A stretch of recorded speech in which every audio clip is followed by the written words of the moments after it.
Hi எல்லாரும் எப்படி இருக்கீங்க? ரொம்ப ரொம்ப அழகான ஒரு இடத்துக்கு இன்னைக்கு போயிருந்தோம். அழகான இடம், கூடவே மனசுக்கு ரொம்ப ரிலாக்ஸிங்கா இருக்கும். இந்த தெகட்டவே தெகட்டாதுன்னு சொல்லுவாங்க பாருங்க, அந்த மாரி இன்னும் கொஞ்ச நேரம் இருந்துட்டு வரலாம் அப்படிங்கிற மாரி தான் இருக்கும். இது ஒரு கார்டன் சென்டர் தான். வீட்டுக்கு வெளியில அவுட்டோர்ல கார்டன்ல செட் பண்ற விஷயங்கள் எல்லாமே இங்க கிடைக்கும்.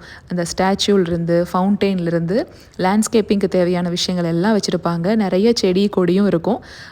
இந்த மாரி லில்லி பாண்டு, தாமரை குளம் எல்லாமே வச்சிருப்பாங்க. எவ்வளோ பெரிய விண்ட் சைம்ஸ் பாருங்க. அந்த பாண்ட சுத்தி பெஞ்சஸ் போட்டு வச்சிருப்பாங்க. உட்காந்து ரொம்ப நேரத்துக்கு உள்ள இருக்க மீனெல்லாம் பார்த்துட்டு வரலாம். அதுல ஒரு மீன் மட்டும் பாருங்களேன், ஆரஞ்சு கலர்ல மேல ஏதோ பம்ப்ஸ் மாதிரி இருக்கு. என்னன்னு தெரியல. இங்க செடியெல்லாம் வாங்குறதுக்காக எப்பவுமே வரமாட்டேன். அது ஹோம் டிப்போ, லோவ்ஸ்லயே வாங்கிக்குவேன். சும்மா பசங்களோட போயிட்டு கொஞ்ச நேரம் டைம் ஸ்பெண்ட் பண்ணிட்டு வர்றது தான். நம்ம ஊரு கனகாம்பர செடியெல்லாம் கூட வச்சிருந்தாங்க. அன்னையர் அனைவருக்கும் அன்னையர் தின நல்வாழ்த்துக்கள். Happy mother's day. சரிங்க, நம்ம நாளைக்கு ஒரு ஷார்ட்ஸ்ல பார்க்கலாங்களா?